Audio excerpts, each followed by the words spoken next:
Hello. Good evening, everyone. I am so excited to be joining you tonight. We are live on a couple of different platforms for actually the first time. We've got here the Craft and Calling show. We've got the Foundation First Marketing show, the Knowing show. And we're doing an integration here because this topic touches every single one of our lives, how to live like the top 1%. And this is something that I am ever striving to do. And I think this is something that, frankly, every single one of us wants to do. We want to, it's not just live like the top 1%, like everybody else, but how do we tap into our own greatest potential?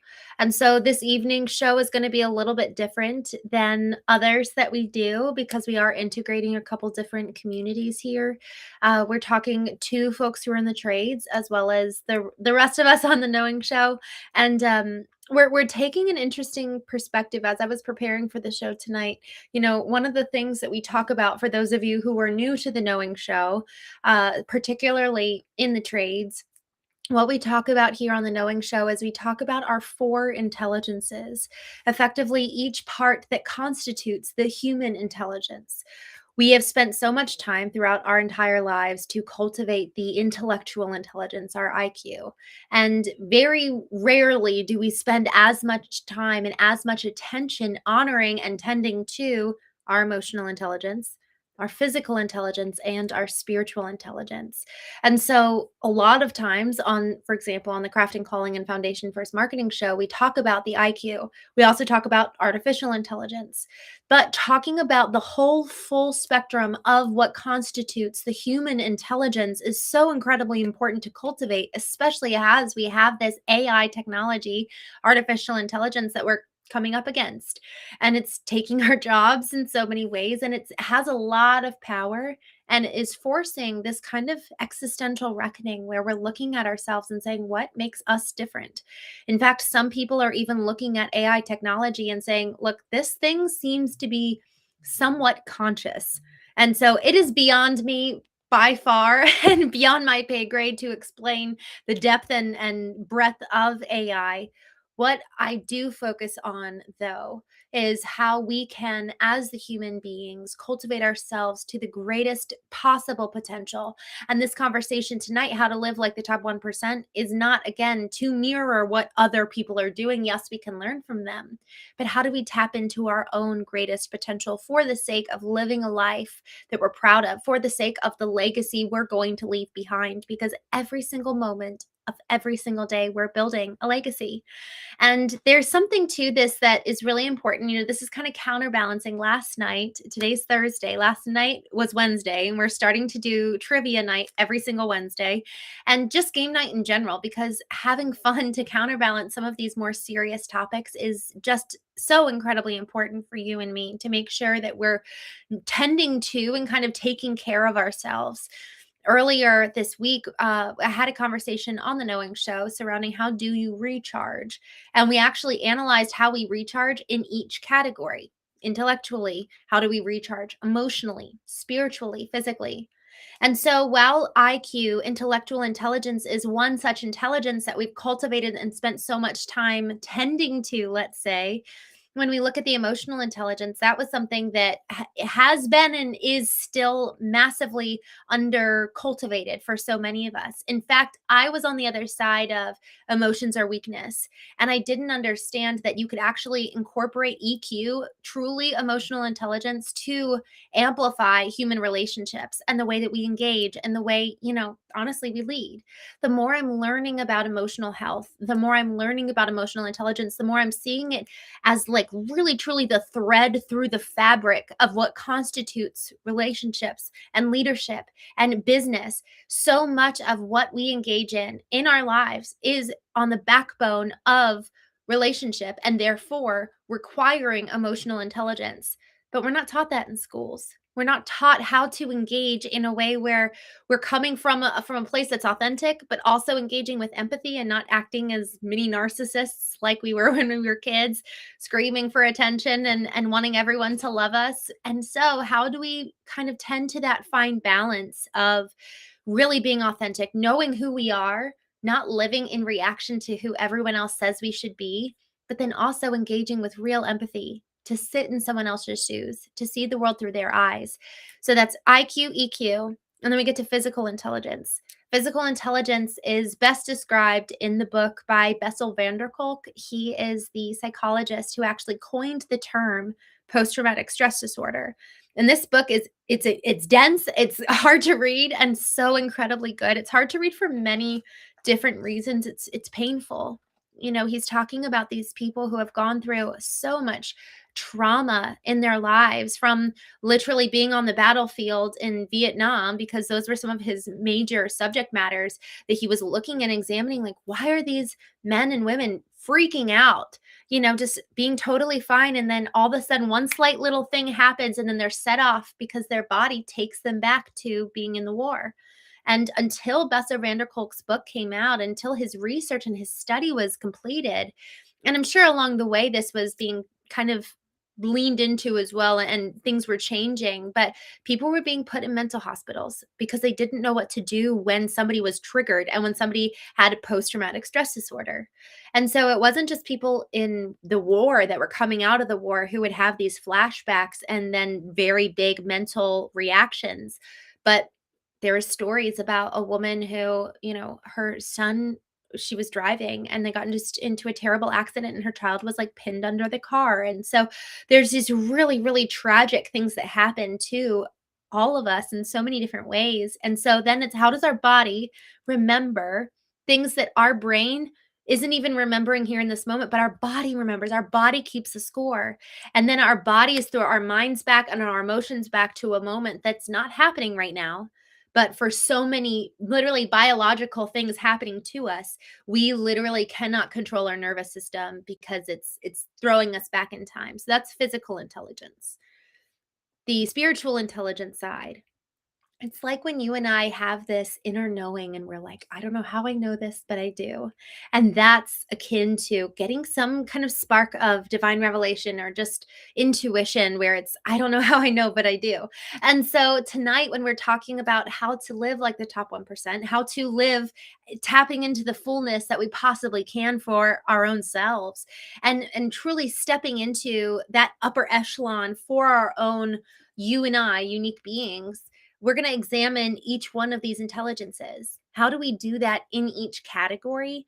Because just like how we recharge in particular ways, we also have kind of a 1%. I'm operating in my top 1% mentally when I do X habit or Y habit. Same thing spiritually and same emotionally and physically. So before we dive in, I am going to just give a quick shout out to friends here in the chat.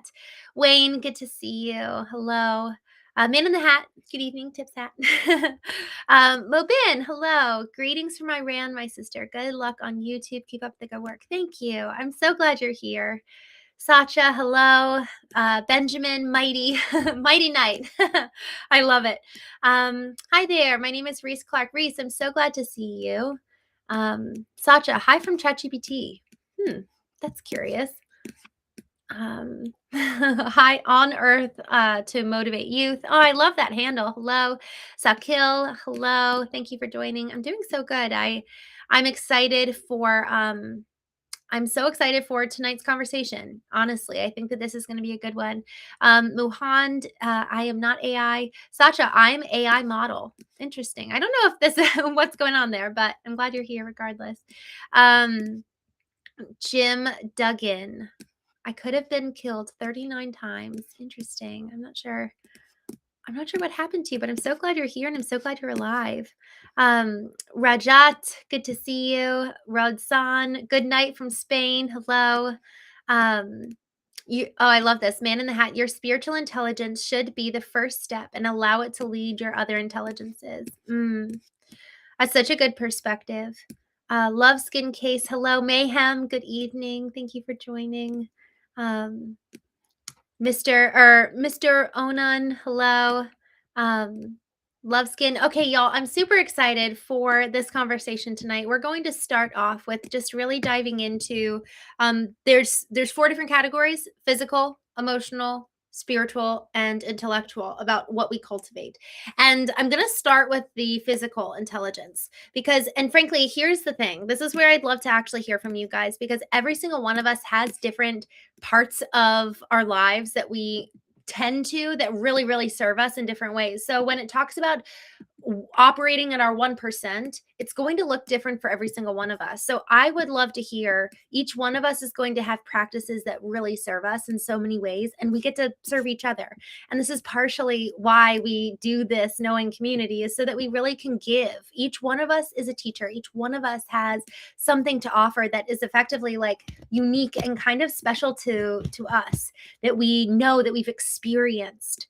Personal experience is by far one of the most important things in our lives. And when we get to share it, it can really make a big impact for other people. So I would love to hear from you guys physically.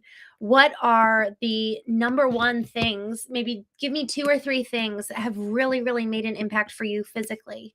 And so while I'm waiting here in the chat to hear from you guys, I'm going to give you all one of mine first, and then we'll kind of keep moving forward. So one of mine too that has really helped me kind of operate in my number 1%, and this is something that I've learned in many, many books from, those who are other classified, who really are like the top 1%.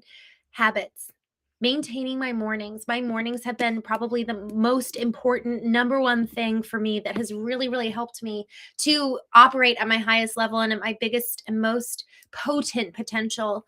There's a book called The One Thing by Gary Keller and Jay Papasan. And what they talk about is effectively identifying the one thing, the lead domino in your life, that if you were to tip that over, everything else in your life would be impacted and potentially changed for the better. And the thing that's interesting is that in the mathematical equation, if enough dominoes are lined up, they have the power to, just by hitting that first one, it has the power to have the strength and velocity to knock down the Eiffel Tower if you've got enough dominoes, like literally mini dominoes. If you line up enough of them, they can knock down the Eiffel Tower, which the math kills me. And y'all, that's the thing. There are big goals and big dreams that we have. We were talking this morning on the Knowing Show about how, Martin Luther came in and he just his phrase, "I have a dream." Each one of us, if we really, really lean into it, has a dream, big or small, that requires a lead domino to be knocked down to then hit that big dream. And again, it doesn't need to be massive. It doesn't need to be changing an entire global landscape culturally, but it could be something where you're actually making a change in your generational line. Maybe every single one of your family members before you, like your father and his father and his father, had addiction. Or maybe there's no one else in your family has ever gone to college and you're an immigrant. There's different things where it's like, I have a dream for myself. I have a dream for my family. I have a dream for my community, for my nation, for the world. However big our dreams are, so often there's a one thing.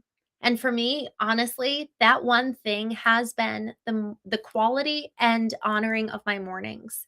When I can wake up in the morning and I can honor that time, it really is sacred. I went through a period of time where I was waking up at 4 a.m. every single morning for it was probably 4 or 5 months, every single day, 4 a.m. And man, it was like, I felt like I was on fire, because it was just me and God working together, I would get vertically aligned. When I say vertically aligned, what I mean by that is bringing my behaviors, my beliefs, my thoughts, my actions, every part of me has to come into alignment. We've got all these disparate parts. And so much of the time, we're kind of acting out of alignment, where one day we're doing one thing, one day we're doing another thing, we're thinking one way. But when we can bring all of that into alignment, under the hierarchy of, this is who I want to be, this is what I feel called to do, and then beneath that is actually beneath a superordinate principle where it's like, okay, well, who does God say that I am? What has God called me to do? Why am I here? And so every part of me, I need to bring into alignment every day. And I can tell so much when I don't do that. It's easier to get upset, or it's easier to be kind of activated or triggered or annoyed. Little things. Today I was in the car with a friend and they kept getting angry at the traffic. Little things like that. When we're aligned, there's like a buffer. If we've got, okay, I hope I can do this visual right. I probably need to like draw this out or get it on a schematic or something. Imagine you're the nucleus and there's all these concentric circles around you. And you're the nucleus, and then the concentric circle out is family. The circle after that is maybe your work, and then circle out of that, maybe that's extended family, friends, etc. Your nucleus, imagine a vertical line inside of that nucleus. That vertical line, when we're literally aligned vertically, we're bringing everything into that hierarchical order. When our nucleus is that way, we actually have buffer. Like, look at all of that buffer surrounding in the nucleus, surrounding that vertical line. But if I'm not aligned, I've got all of these sporadic parts within my nucleus. And so if anything kind of comes in and touches my nucleus, it's going to touch a part of me. It's going to touch me emotionally or mentally or spiritually or physically. And I'm going to be that much easier to be triggered. But when I'm aligned, I have buffer to protect me because I've got like some extra cushion and extra padding in my nucleus where I'm not going to be as triggered or activated as easily. It's like when somebody does something that annoys us and we're playing the victim. Well, if we wouldn't have gotten triggered, that wouldn't have been a problem. We have so much power. There's always going to be stimulus. And then we have the ability to control and have the ability to choose our response. And so then the question is, okay, well, if I'm acting vertical, what is my desired response like, so that it's like when that thing comes in and threatens our nucleus, let's say, how much is actually kind of breaking through the nucleus and attacking us, and how much is actually getting to us? How vulnerable are we? How exposed are we? And so uh-oh. Us taking the time to get vertically aligned every day kind of pulls all of the bits and parts of us into safety, into alignment. And then we're protected by our values. We're protected by our alignment in and of itself, who we are, who we choose to be.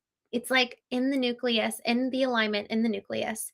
That extra padding gives us the space and time to decide and choose how we're going to respond, rather than just, something comes in and pokes it and instantly we're activated, instantly we're sparked. It's like flint and stone. But if we're in the center, we actually have the padding that we need. And for me, I get padding through my morning alignment practice, which is waking up early, which is so often reading. For me, it's reading the Bible. For me, it's praying. For me, it's journaling. For me, it's listening to God. All of these different parts of the practice of vertical alignment. But the principle, there's always a principle and there's always a practice. With the principle, it is bringing myself, every part of me, mentally, emotionally, spiritually, physically, into alignment under the hierarchy of who I want to be. What is my idea? What am I called to do? Why am I here? And then all of that is under the submission and superordinate principle of God. And so that physically, for me, that process of literally waking up in the morning, it's hard to do. And it makes all of the difference in my life when I am actually able to honor that time and really, really wake up.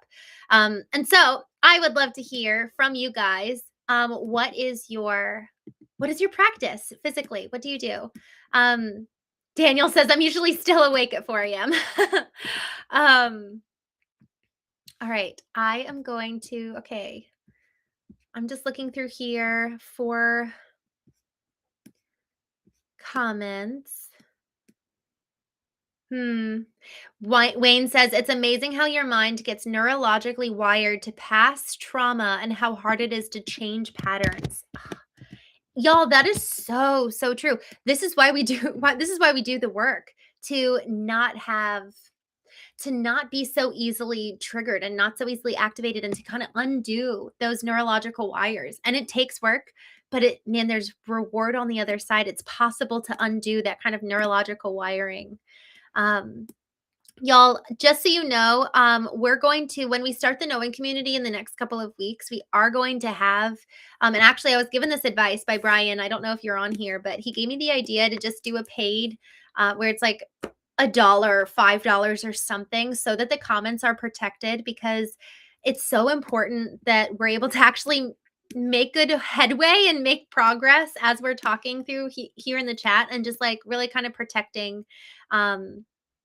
everybody else and also me, so that I'm not distracted by some of the inappropriate comments. So I just wanted to make a comment about that, I'd love if you guys could kind of honor the space in the chat. I'm not married, but I still appreciate not being spoken to in certain ways. So I am going to put you guys on timeout if there's not a change here, just honestly, so that we can keep the integrity of the conversation. So back to the original conversation. All that to say, I'm so glad you're here, and I would love to actually really genuinely hear from you. Um, uh, okay, Wayne, physical, emotional, spiritual, and intellectual. Those are the 4 categories of intelligences that we're talking about right now. Louise, good to see you. Man in the Hat, people tend to work themselves to strive for something I don't understand.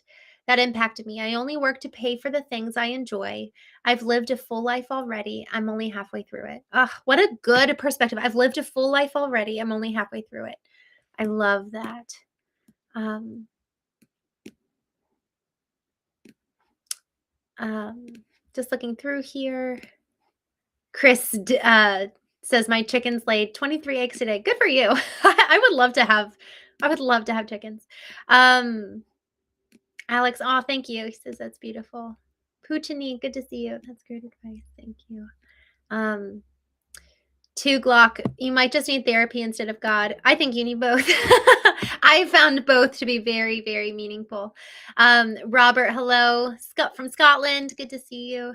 Matthew, you wake up at 4 a.m. I'm getting back to that. March, I'm not traveling at all, and that's my goal, to get back to that. Reynold, hello. J. Chris, hello. Good to see you. 2 o'clock, the Marines wake up at 4 for PT. Alex, principles and practice. I like that. Okay, good. All right, Puccinis comes in. I had asked the question of what is a practice that you have to really cultivate your physical intelligence, and Puccini says, I like to meditate and sit with what is, and then listen to the wisdom of silence that always comes after the morning head noise. I love, love this. It is really, really interesting. One of the things, to your point about, listening, I don't allow myself to pick up my phone for at least, honestly, the ideal is 2 hours where I can really get into my vertical alignment and, to your point, meditate, sit with what is going on inside of me? What's going on in my head?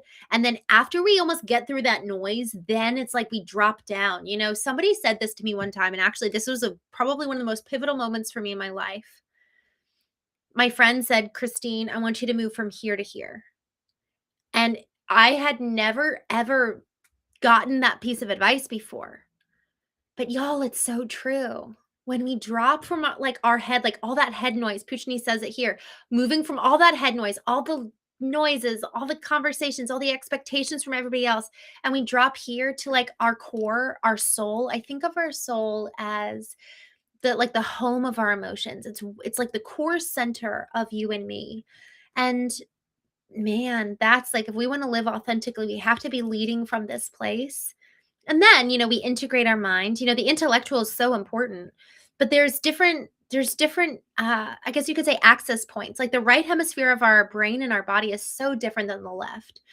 And we have to learn to cultivate that emotional self, and the stillness is like the window into our souls in so many ways. So I love that you said that.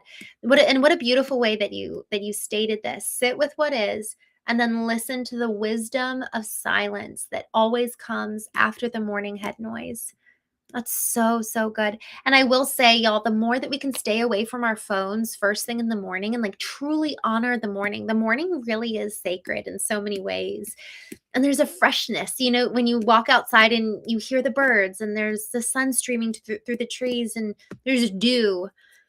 It's a new day. It's like we get a choice over who we're going to be today. It's a fresh day. It's a new beginning. And there's only ever that one day. There's never going to be another February 26, 2026.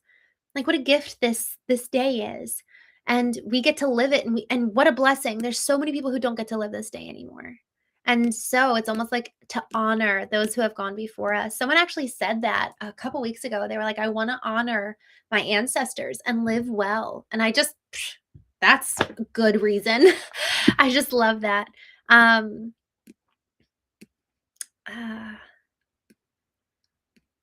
Matthew, it's like exercising a muscle to not react and get angry. What a good way to put that. It's like exercising a muscle and not getting angry. Y'all, it's interesting, we go to the gym physically to work out, but we need to go to the gym emotionally, and we need to go to the gym like cognitively and spiritually, and work out the muscles. I love that you said that, Matthew. C. Martin Love, I agree. I'll be joining. Good. I'm so glad. I think you're talking about having some kind of, I guess you could say, like, membership where only the members can chat and comment, because it does get very distracting. Dr. Sven, hello. Sadhu, thank you. Thanks for coming on. J. Chris, oh, I'm so glad you guys are here. 2 Glock. I don't know. Shock says, what exactly is the topic? It's really about, when we talk about living like the top 1%, it's really about you and I accessing the top 1% for what that means for you and me. It's not a comparison game. It's not about how are other people living, but it's really about what would it look like if I was to really step into the fullness of who I am and the fullness of what it means for me to live at my highest potential, because you're worth it. Like, really, you and I are worth it. And it like honors our creator for the created to live in the fullness of its creation. So actually there's an honoring. There's like okay, I recognize that I'm not the most important being in the universe, that there's a higher superordinate being, God, like honoring God with my life and with my body and the way that I show up. And the way that I do that is for me, it's best when I'm integrating to the fullest potential my physical, mental, emotional, and spiritual self. And like all of that is active and online. And I went through a transformation where I wasn't living online. You said something, I think Man in the Hat, you said this, where it's like, okay, if I want to, how do you want to say it? Yeah, I think you said start with spiritual intelligence and then cultivate the rest. I really did. I really did start with spiritual intelligence, and the rest of me was like I was almost like completely disassociated from it. And so to really live wholehearted in so many ways, it's learning how to turn and almost like come online, come alive, to bring those other parts of us online and really be able to live fully and integrated. Oh my gosh, Alex Algood says, that's just so beautiful. You said flowers to the creator, water us. Ah, water us, water us. It sounds like that's a song, but that's a really, really beautiful. I've never heard of that. Patriot Watcher says, you and I are worth it. Worth what? You and I are worthy of living a full life, like of knowing ourselves and living to that top 1%. I think that there's a lot of times a worth issue, a self-worth issue, that kind of deep down, we don't actually believe we're worth it. We don't actually believe that we're loved. That's what I've seen and witnessed a lot of times, is that there's just like this very deep seated fear over not belonging and not being enough. And so the concept of us being worth it is something new for a lot of folks. So it's just a reminder we're worth it. So, okay, physical intelligence, waking up early. I love how you were talking earlier about like just not being on our phones and really meditating and sitting in the silence. That sitting in the silence, that taking up the space is so incredibly important, to really take time to listen first thing. And there's a lot that our subconscious has to say. When we kind of come out of sleep, oh, this is the big one. This is something I learned only in the last couple of weeks that has really, really changed, like just on a physical intelligence level. It has helped me so much to sleep in 90-minute cycles, because that's how our sleep, we progress, but through light sleep, REM sleep, deep sleep, and we kind of go through this 90-minute curve and this 90-minute wave. And so to wake up kind of mid-cycle, you can just feel so drowsy and so heavy. And so I've started sleeping according to the 90-minute cycle, and that has made such a dramatic impact for me. So when it comes to physical intelligence, sometimes intelligence isn't just like, oh, what's the trauma that my body has been through, but like the intelligence is getting data. When have I felt the best? When do I not feel good? And so knowing the intelligent side, again, it doesn't mean that it's something deeply profound, but what it could mean is that you're actually living more intelligent about your body, about your mind, about your emotions, about your spirit, about your soul. And so being able to be intelligent, that's what we're talking about. It's like living as the top 1%. It's like, when have I felt the best? I'll move through what I call the known founder, and that's when I work with the founder directly. So this is different than the knowing retreat. I am hosting the knowing retreat at the end of March, but the known founder is just one-to-one. We dive really deep into like understanding the architect of who you are.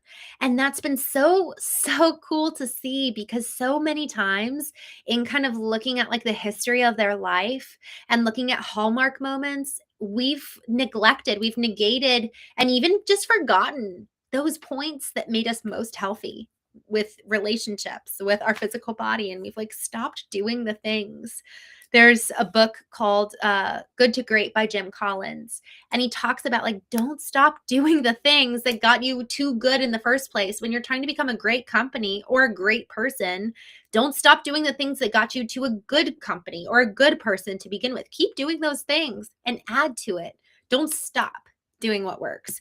And so much of actually looking to the past is really, really helpful to almost like derive that data and be like, oh, I forgot I did that thing. And that was really helpful for me at one time. So we don't want to forget that. And just coming back here to the chat, looking here. 𝐤𝐚𝐢𝐥𝐲 says, do you work? Oh, I definitely work. I have a branding and marketing business, and that is specifically for corporate and individuals who are looking to cultivate their personal brands. But I also have a digital marketing agency for trade companies. And then I'm also involved with my family trade company. We have a 100-year-old painting business. Okay, going back to the chat.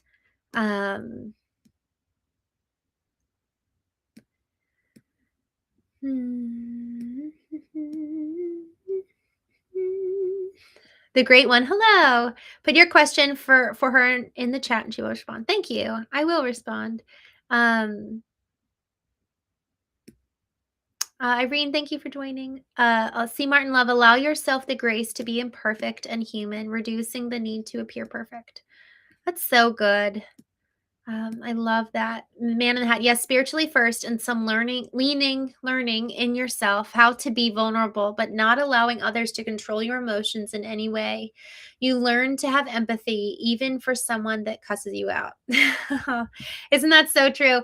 It's so interesting. A friend of mine commented to me recently. They were like, when people are really, truly being like so unkind, just the more unkind they are, the louder the cry for love. And I thought that was such a beautiful perspective. So I love that you said that. I'm just looking down through here, through some more of the chat.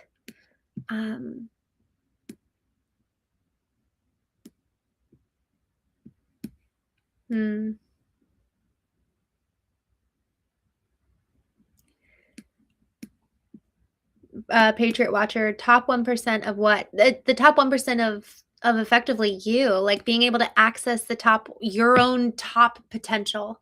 Irene says sometimes you got to get dirty. It's so interesting, really being willing to do the work. And I had this moment where I feel like I looked in the mirror of myself for the first time, where I looked in my own mirror, and oh gosh, this was 4 years ago. Well, 5 years ago, actually, this summer. And it was right when my husband, honestly, I'll get dirty with you guys and take out my own trash, Irene, to your point. When my husband left, we had been married for 8.5 years. And when he left, I looked in the mirror for the first time. And I just knew in that moment, either I can look in the mirror and take full responsibility for every and any part that I played in this marriage ending, or I can be the victim and just be heartbroken and devastated forever.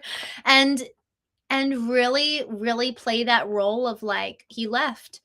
I was betrayed. I was abandoned. I could play that role, or I could take full accountability. And so in taking responsibility and looking in the mirror, I saw that I had been living as a non-person. And, it's the most I just like that you said we have to get dirty. We have to be willing to look at the reality of the truth and how grim it is and gruesome, and it made me wanna, like, throw up, that kind of feeling of, like, just disgust, and that's genuinely how I felt. I told my therapist, I was like, "Well, no wonder he left. Who wants to be married to a non-person?" And just so much of me, I had been living for everybody else. Like, who do you want me to be? And not even who do you want me to be, but like, how do I make you happy? Like, that was my number one pursuit, was like trying to make him happy and make him love me and make his life beautiful and wonderful. But in so doing, I wasn't showing up. And so he was effectively kind of living with like a servant in some ways, just somebody who was like constantly kowtowing. And, there's a lot of reason. Well, he had three reasons why he left at the end of the day. And, I just think that you have to be willing to get dirty. I think that there's so much truth to that. And for so long as we're trying to keep this pious view of ourselves, and I had a pious view of myself, like I really did. I had never done anything wrong. I never got angry. I was like this, like kind of very like perfectly molded good person that never showed emotion and never like very rarely would I get upset, but I learned to shut down my emotions so that he would never have to deal with anything unpleasant. I just like was operating in this like happy little, like trying to be this perfect little wife, and people want authentic connection, and it goes both ways. It wasn't like he knew who he was either. And I saw what lack of emotional health did, and it just destroyed what I think could have been something really beautiful. And I still believe that. Like, I really, really do. I think that we take for granted when people really love us. And I really loved him. And I think the grass always looks greener on the other side, and all of the common tropes. But y'all, the thing is that I had never looked in the mirror. I was constantly looking to him. I was constantly looking to, how can I make your life better? How can I make you happy? How can you feel loved? And looking to my sister, because she had lost her husband and she had her 3-week-old baby girl, and I wanted to like love on them and take care of them. And then someone else very close to us was going through alcohol abuse, and so I was loving on them and taking care of them. And so I just it was like I was trying to be the doctor for everybody else, but I had yet to be the doctor for my own soul. And so that's a very scary place for any of us to be, loving on people and tending to them, but never doing the work to tend to ourselves. It's like the sick tending to the sick. Now that's better than my sister and her 3-week-old baby girl not having anybody, and granted there was other family around them, but like I'm grateful that I stepped in. I did and this is the thing where when we're looking at this question, how do I be the top 1%? So much of the time, like we're talking about the physical intelligence, but I want to actually move to the mental and emotional intelligence piece of this.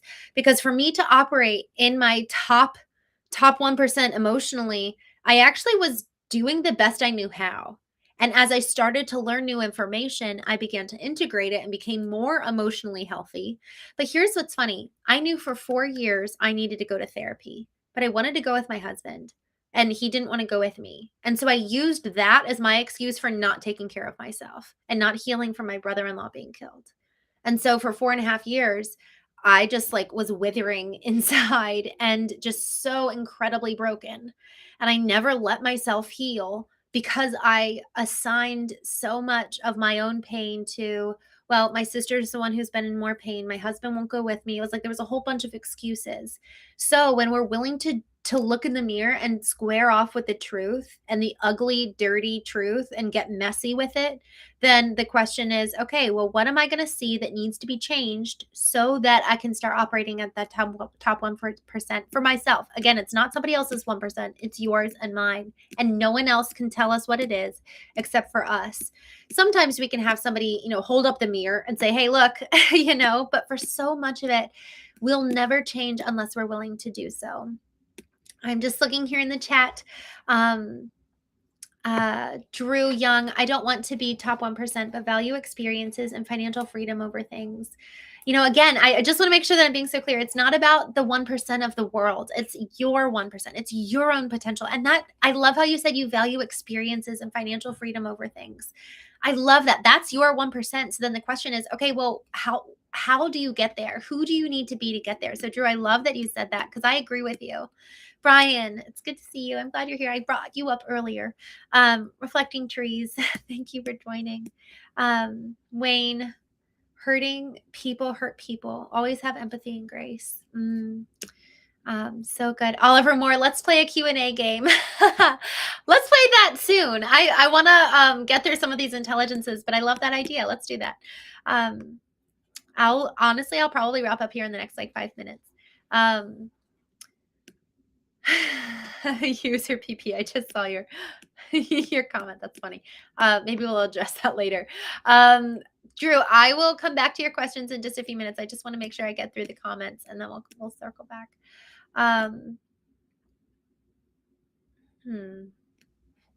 Just looking through here.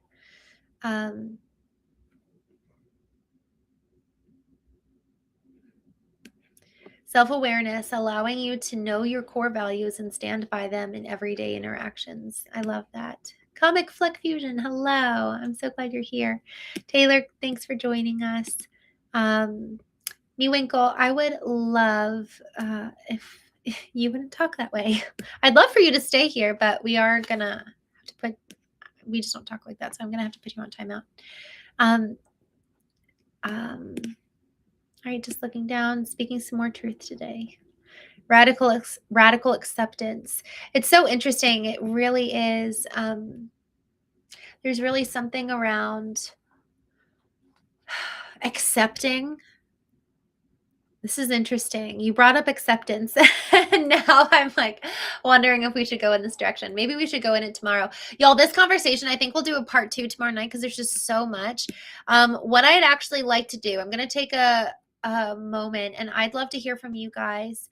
I would love to hear from you over what is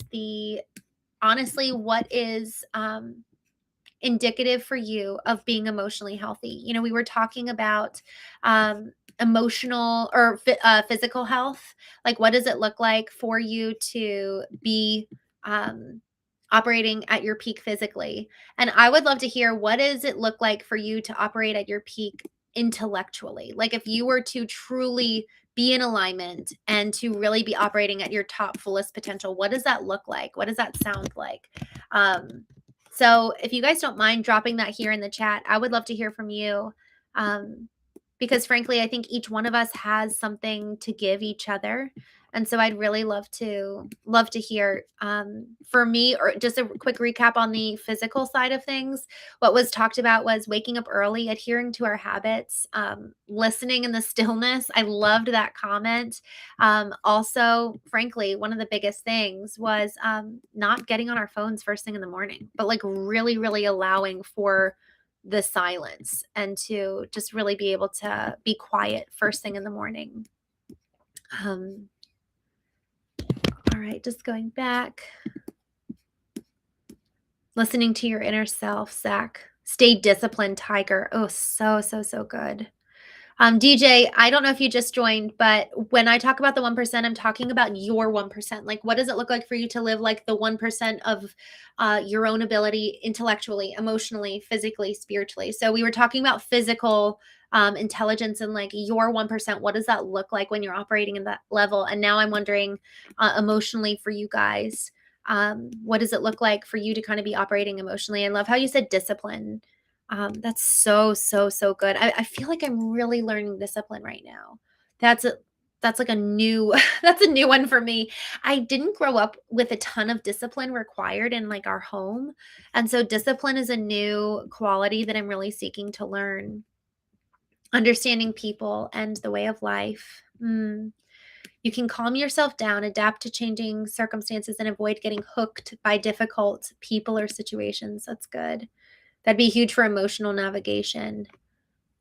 To be honest, the work you do with emotions, Christine, is powerful. Emotions create love or hate, jealousy, happiness, depression. Oops, I just lost it. Fat people are disciplined, strong people. It changes the world. It's so interesting. It really, really is. I'm so grateful you said that. You know, Comic Flick just was effectively identifying how the emotional health just that's why I think of it so much as our core.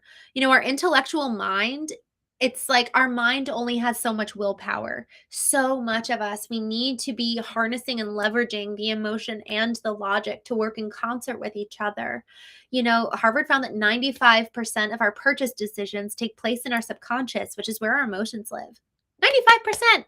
People are buying and making decisions emotionally, whether we like to admit it or not. And that's kind of like, frankly, that's just so mind-blowing to me that we just have never taken the time to cultivate that part of us, when really that's the part that like drives so much of our lives.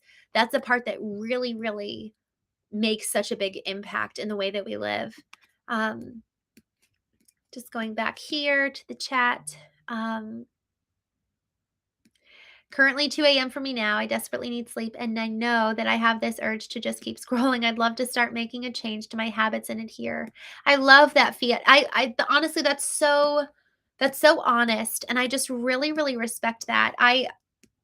The waking up the discipline side, again, that's something that I really need to grow in. I actually started a 61-day challenge for myself. Gosh, I think it was January 30th, of just doing one thing that I wanted to do every single day. I'm going to be doing it every kind of like, well, 61 days. Every quarter, I want to do a 61-day challenge. And I've gotten other people involved with me, and it's actually been really cool because there's something around having other people that really holds us accountable and keeps us in alignment. Like, I want to be this person. I want to live according to this. It's like Martin Luther King. I have a dream. He has this big dream. But if we don't know how to be disciplined, we need each other for our own sake. We need each other so that, yes, we can give and tell other people what we're learning, but also for the accountability so that we can really walk in the fullness of who we say we want to be and who we know we can be to fulfill the mission. Like, the mission is at stake. It's not just, oh, we're not going to be that 1% for ourselves, but it's like there's a mission. For those of you who know this story, there's a story in the Bible about this woman, and she's given this opportunity to go in and like save the lives of her people. And God like basically tells her, no problem. If you don't want to do it, I'll go find somebody else. And that's how I felt about my mission. I'm like, no, I want to do it, but I need to be willing to become the person that is necessary for that mission to be accomplished.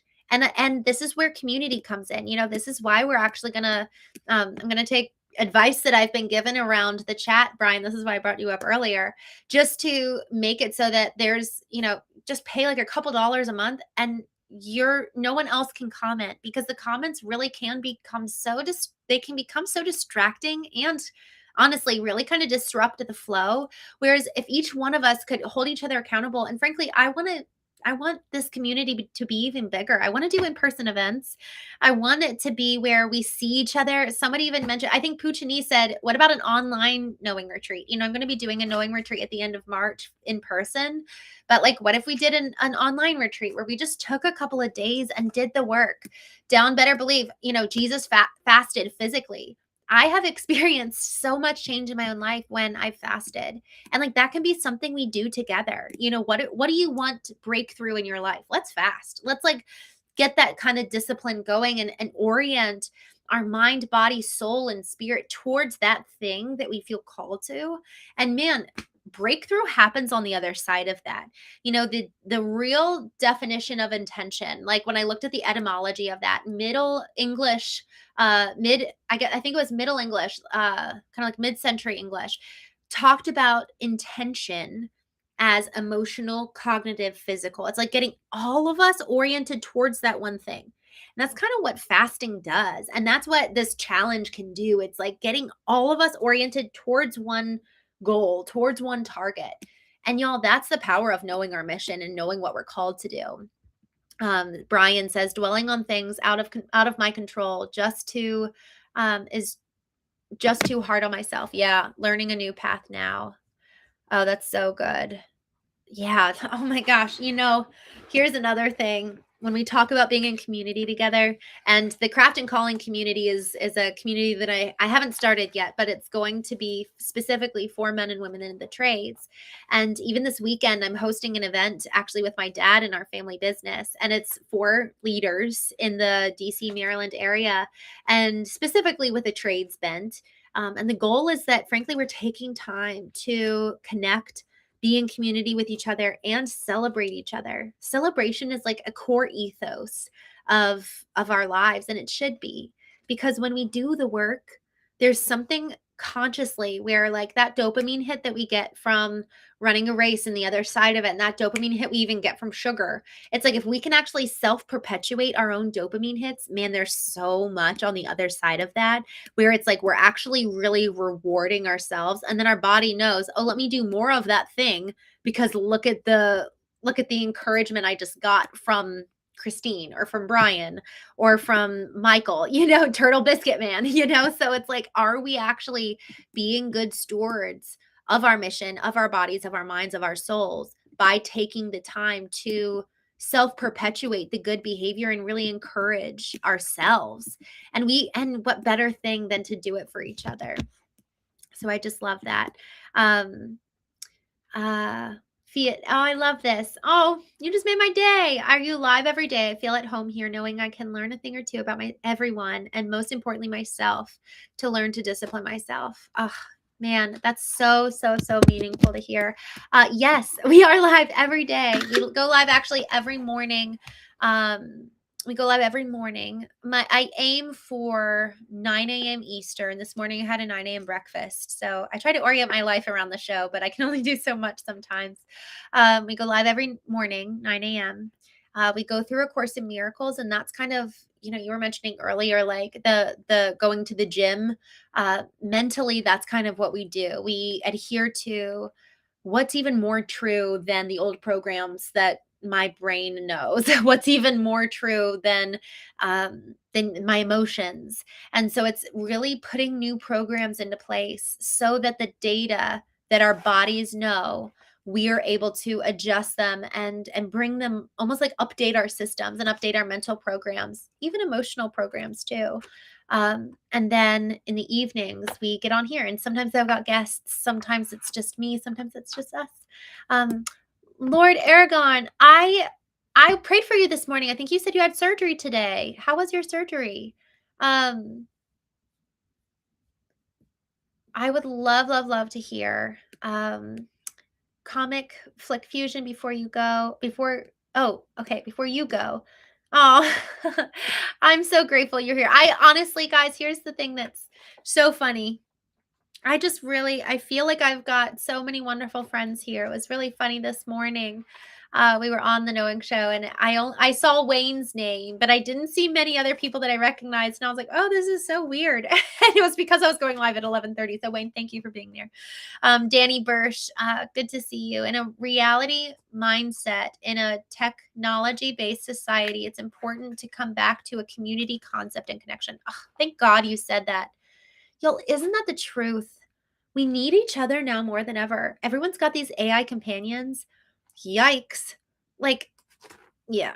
So, all that to say, I'm feeling super grateful for each one of you.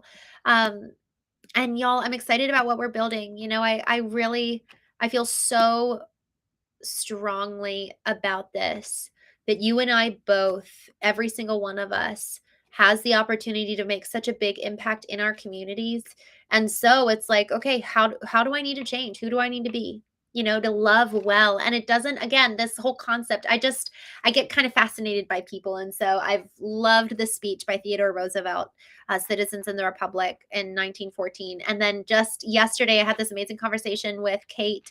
And then she brought up how Martin Luther had a dream, and he just was kind of operating at that higher level than so many of us. And so it's like, okay, who do I need to be in order to have even access? Sometimes it's like, okay, I need to actually eliminate the inputs, like literally the technology, like put it down and still myself long enough to be able to hear what's inside me.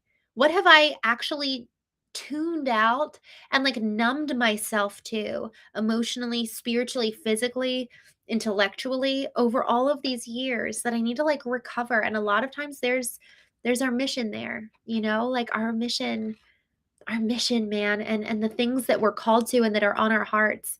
Um, I'm just looking back. Oh, okay, Lord Aragon, I'm so glad. I was thinking of you, so I'm so glad. He says, it was fine. Thanks for praying and asking. I'm so glad. Um, AJ, keep sticking to the program. Thank you. I love that. Bouquet, thank you. And this is actually a scarf. It's actually not a dress, although that would be a really pretty dress. I'm just looking through here. Suraj says, also, hi. Suraj says, I just got back from the gym, red room therapy, infrared light therapy, float tank therapy. Wow. What gym do you go to? Like, this is incredible. Jeez. Proco says, my question was how to improve my attitude and be less toxic for women as I'm struggling with lustful frustrations out of loneliness. I'm doing therapy, but it's not enough. Proco, that's honestly, thank you. Thank you for being so, I just feel like that's so vulnerable and so brave of you to say. And I really respect that. I think so many of us, loneliness, man, it can really, it's so hard. Again, people don't talk about this. They don't talk about what to do with loneliness or what to do with fear and what to do with, being hidden behind a screen and what to do for connection and community. So my question was how to improve my attitude and be less toxic for women as I'm struggling with lustful frustrations out of loneliness. I'm doing therapy, but it's not enough. One, I will say, and I really want to honor this question. And so I would ask for respectful comments in the chat. But I also would love to hear from others around this question of really maintaining, because one, I'm not a man. And so I know that there's going to be that aspect that I don't understand on the physical side. So I think that, guys, if you're up for it, Taylor says I'm lonely too. Like, guys, I would love if you guys are up for sharing here what has been helpful to you in the past. Proco by Dank, I hope that it's okay for me to do this. I'm gonna pin this because, y'all, this is kind of, we talked with somebody named Christopher a couple weeks ago around him losing his girlfriend and just like how devastated he was because she committed suicide. And it was like kind of a sacred conversation. And I feel like this is another one. So I ask for just so much respect. If there's not respect, I am gonna put you on timeout. All right, these are some of the responses that I'm seeing that I think is really, really meaningful. Look for more of an emotional connection as opposed to a physical one. Okay, I'm going to put some of you all on timeout because those comments are not helpful. Raheen, what is your name? My name's Christine. So some of these, no, Proco, I'm so glad for your question. Please do not apologize. I think that this is really, really honorable. Yeah, the man in the hat says it's not wrong, it's sincere. Brian C, letting go. You know what, Proconi, I'm sorry, Proco by Dank, send me or just send me your address. I've been sending this book, Man in the Hat. I owe you this book. And Brian, you asked for the mug. Man in the Hat, you're getting this because you won trivia. But Proco by Dank, I'd love to send you this book, Letting Go by David Hawkins. That book has helped me so much. And I actually think that this could be really, really meaningful for you, kind of in a holistic way. Drew Young, I did gym too, barbell stuff, so good for stress. And oh my gosh, this is it. And I think this is actually affirmation. Sorry, I have like a couple different thoughts right now. I have a friend who has come on the Knowing Show once, and he is a men's coach. And he said this. I said, what is the number one most important thing for men? And he said, having a form of physical release for men is the way to access men's soul. And he talked about jujitsu. He said so many men have found jujitsu to be like the way to relieve stress. And I just love that, Drew Young says, I did the gym too. Barbell stuff, so good for stress. I just think that that's so, so important, really being able to have a physical release beyond, beyond sexually. Um, uh, all right, I'm just looking if there's any more. I'm lonely, that's why I keep my peace. Modern women's 99% of the time don't know anything about a relationship. DJ says, I need to know what he means by toxic and how it correlates to lust. Christopher Adams says, I've been contemplating therapy lately, but that's because I have never gone to one. I have several old wounds, not lust related, by the way, but never truly healed from all the parts of my life in the past. Man, y'all, I think that there's so much. I think that there's so much healing that can happen by way of sharing and not even just sharing. You know what? And I'll even say it's not even just healing. Today I was mentoring a young woman. She's in college, and so I'm mentoring her in a business capacity. She said it simply by talking to you and getting my ideas out, I'm able to see clearer. So there's something about speaking and talking that is so important to access those different parts of us, to be creative, to dream, to even like unlock what's been maybe buried for a while. Just scrolling down. Tiger, I love this. Tiger Track says, horrible place to be. You have a purpose. Pro Co by Dank. I'm just so grateful for this. What Tiger Track says, being able to really move into investing your energy in a different capacity than kind of that physical sexual energy. And like, how can you serve? How can you show up in a way that really loves people and gives? And like, what's your superpower? And really being able to harness that. When I say superpower, I actually genuinely mean like, what is your zone of genius? Could it be consulting? Is it, I don't know. Do you care a lot about the environment, like going out and I really actually am quite serious, going out and picking up the trash and I think Christopher Adams, you said feeding the ducks at your local pond. Do you have kids? Who are people that you can invest in? I think the more that we actually take that energy that we're kind of looking inward and turn it outward, and not sexually towards women, but like take that energy outward to serve and get tired doing good things. Get to be exhausted because you're going to jujitsu, and you're being exhausted by serving, and you're being exhausted by going to the homeless shelter and feeding. They're serving food at the soup kitchen, and really expanding into a new way of loving and showing up in life, where you really are tapping into an energy maybe that you've never even done before. That you've never really like leaned into.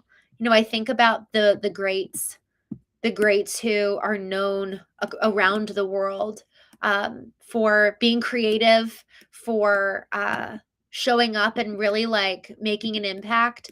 And I think so much of the time it's because they have a purpose beyond themselves and beyond that moment of like sexual intimacy or something like that. So yeah. I told Oliver that I would do a Q&A at the very, very end. I need to go to bed soon, so if you want to do like a question or two, I would love to answer. Zach, thank you for playing NSYNC the other night. That was so much fun. I had so much fun. So for those of you who are new, we're doing game night every Wednesday. So I'm really excited about that.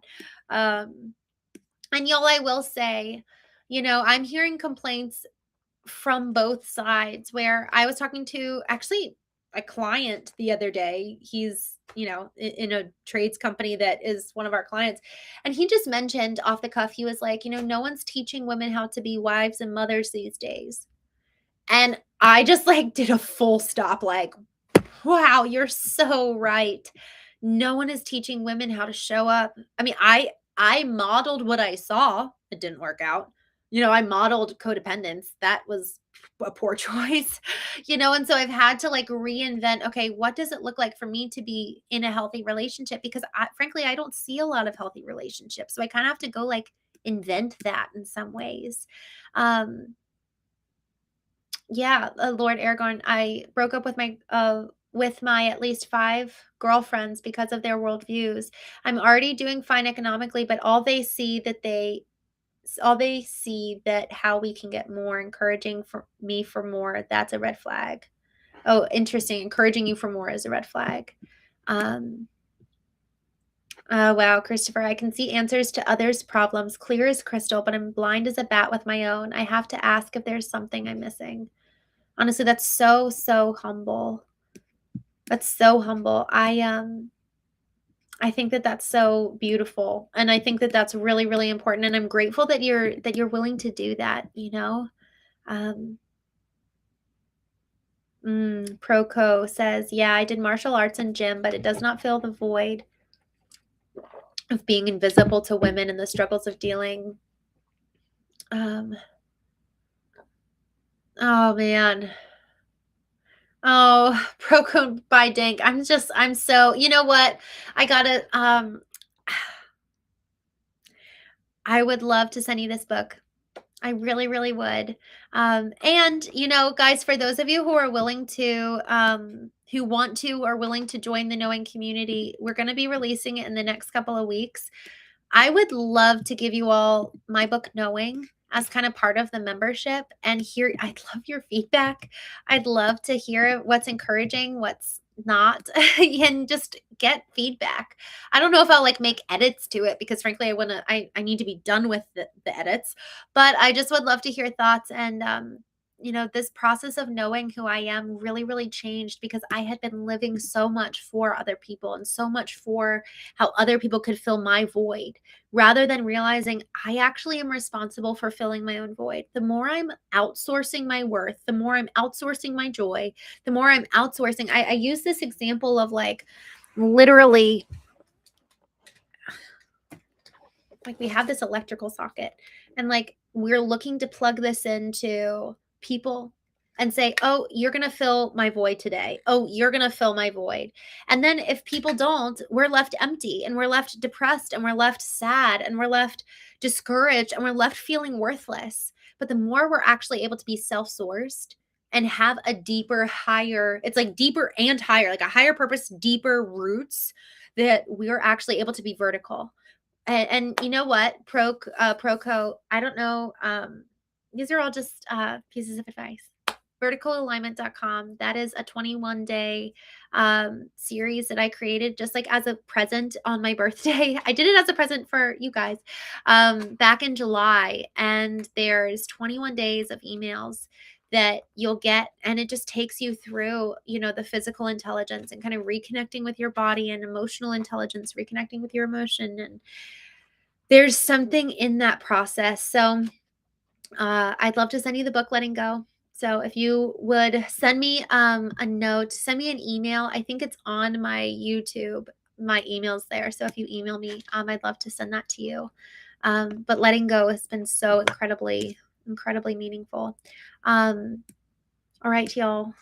I'm really, really, really excited to have you guys, and so grateful. And I'm excited too. There's just been so many good comments between each other. Brian, you gotta. This is it. You gotta love yourself first before you can love anyone else. Self-love. That's why I love. I'd love for you to restore that relationship with you, that void. If we're outsourcing it, it's going to be really, really hard for us to ever feel fulfilled because someone will always let us down. So long as we're looking for somebody else to kind of be that source of life, of love, of meaning, of purpose, we're always going to be let down. Drew, you mentioned codependency. How do you know if it's, I think you say, how do you know if it's an issue? Honestly, I think the more that your emotional well-being is tied to other people, the more that's a sign that you're codependent. It's like, I cannot be well if you're not well. I am needing you happy with me. I'm needing you happy in general.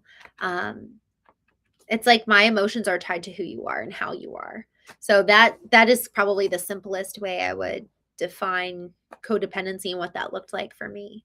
Um, yeah. Guys, there's so much good. There's so much good here. Oh, Poochni, I love that. I would love a copy of your book. I'll definitely pay for it. Yay, thanks. Well, I'm not going to make you pay for it. I would love, honestly, I'm excited to have the Knowing community, and I would love for you guys to read it, um, and just kind of include that in the community. Um, Man in the Hat. It's tough to change if you do not know what you want to change. Y'all, this is part of looking in the mirror, like I will say one of the most important things that really helped me was journaling and taking the time to process what I'm thinking. I had never written. And so the more I wrote out and processed, it was like taking everything in here and in here and letting it come out. And then I could see it on paper and be like, ooh, that's dangerous, or oh, that's really good. And so much of, us coming to know ourselves is by our own doing. Reading books is great. Hearing other people's opinions is great, but you doing your work for you. No one can do that. It is only by your choice. Proco says, letting go by David Hawkins. And I'd love to send it. It would be my gift to you. But otherwise go order it on Amazon. If you listen to books, listen to it. I honestly have the audiobook and the physical book, and I've listened to both. Look, even this Tiger Tracks, can't help anybody until you know yourself. I love this. Chief, the medicine man, he may just need some therapy, may need to love himself more. All right. We got to love ourselves. I think that's so beautiful. Y'all, this is really, this is so beautiful. And this is why we come together. Man in the Hat says, I deal with loneliness in sim racing. I understand your escape. All right, y'all. Thank you all so much for joining. Oliver, if you're still here, I will totally answer a question. I told you I would. I don't know if you are, but if you are here, I'll totally answer a question. I'll hang on for another minute and then I got to go to bed. Feet, I'm so happy to have come across. Oh, I'm so happy to have come across you. It's like fate has brought me here, knowing I have ambition and determination to change myself for the better and discard my bad habits, yet no motivation. But being here with you in this wholesome chat gives me the hope and encouragement to differ from common habits and repetitive routineness. Thank you so much. Oh, y'all, thank you. Thank you guys so much for being willing to show up tonight, for being willing to be honest, for being willing to honestly be vulnerable. The answers, the questions that were shared, the answers that were shared, like, whew, it's really cool that we don't have to do life alone. Oh man, it's that in and of itself gives us hope, that we don't have to be alone, that we don't have to do it alone, that we can be in community with people who are just like us. Like, we're way more alike than we are separate. I love this. See Martin Love. Have a good night. Have a great night. Live with God and your world will be beautiful. I love this. The Man in the Hat says, glad you're here, Feet. I love it. All right. I don't see Oliver. I think Oliver's gone. So I'm going to go ahead and hop off. Y'all have a wonderful night. So grateful for each one of you. And what a good conversation. Thank you. I will be back on tomorrow morning, 9 a.m. Eastern for A Course in Miracles. And then again tomorrow night, normal time, 8:30 p.m. Y'all, I kind of want to do a part 2 of this conversation. There's a lot more. Look at my notes. I didn't get to go through all of them. So we have to do a part 2 tomorrow. But I'm so grateful for each one of you, and I will see you tomorrow. Good night. Good night, my friends. Sleep